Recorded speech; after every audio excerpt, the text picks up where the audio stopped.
മേഖലയിൽ കാട്ടാനകൾ ഇറങ്ങുന്നത് പതിവായതോടെ കർഷകരുടെ ആശങ്ക വർദ്ധിക്കുന്നു. കാട്ടാനകൾ കൃഷിയിടങ്ങളിൽ സ്ഥിരമായി തമ്പടിച്ചാൽ കർഷകരുടെ ജീവിതം ഏറെ ദുഷ്കരമാകും. പ്രതികൂല കാലാവസ്ഥയ്ക്കും വിലയിടിവിനുമൊപ്പം കാട്ടാന ശല്യവും കർഷകരെ ഭീതിപ്പെടുത്തുന്നു. വട്ടവട മേഖലയിലെ ആളുകളുടെ പ്രധാന വരുമാന മാർഗം പച്ചക്കറി കൃഷിയാണ്. പലരുടെയും വിളവെടുക്കാറായ പച്ചക്കറി കൃഷി കാട്ടാന ആക്രമണത്തിൽ നഷ്ടമായി.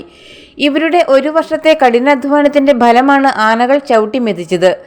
ബാങ്ക് വായ്പയെടുത്തും പരിചയക്കാരിൽ നിന്ന് കടം വാങ്ങിയുമാണ് പലരും കൃഷി ഇറക്കിയത്. കൃഷി ആനകൾ നശിപ്പിച്ചതോടെ എങ്ങനെ പണം തിരിച്ചടയ്ക്കുമെന്ന വിഷമത്തിലാണ് കർഷകർ. ബഹുമാനപ്പെട്ട സർക്കാർ കവണത്തിற்கு വട്ടവടലിലെ ഇതുവരെയും ആന വന്ന ചരിത്രമില്ല. ആന വരും പിന്നെ പോകും. ഇപ്പോൾ ഈ 2 പ്രാവശ്യം വളത്തോട്ട ഭാഗത്ത് ആന വന്ന് കൃഷി ഭയങ്കര നാശനഷ്ടപ്പെടുത്തിയിട്ടുണ്ട്. ഞങ്ങൾ കൃഷി നമ്പി ജീവിക്കുന്ന ആൾക്കാർ, പച്ചക്കൃഷി നമ്പി ജീവിക്കുന്ന ആൾക്കാരാണ്.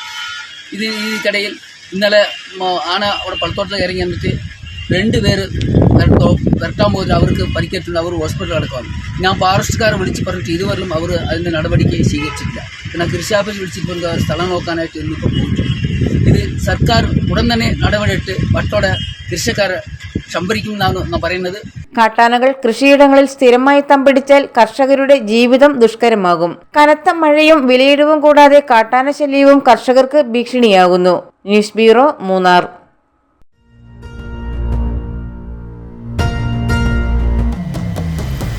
വരമാംഗല്യം ചന്ദ്രമുഖി വധുവായി നീ സ്വർണമയി ശുഭമീ ബന്ധം ധന്യരാഗം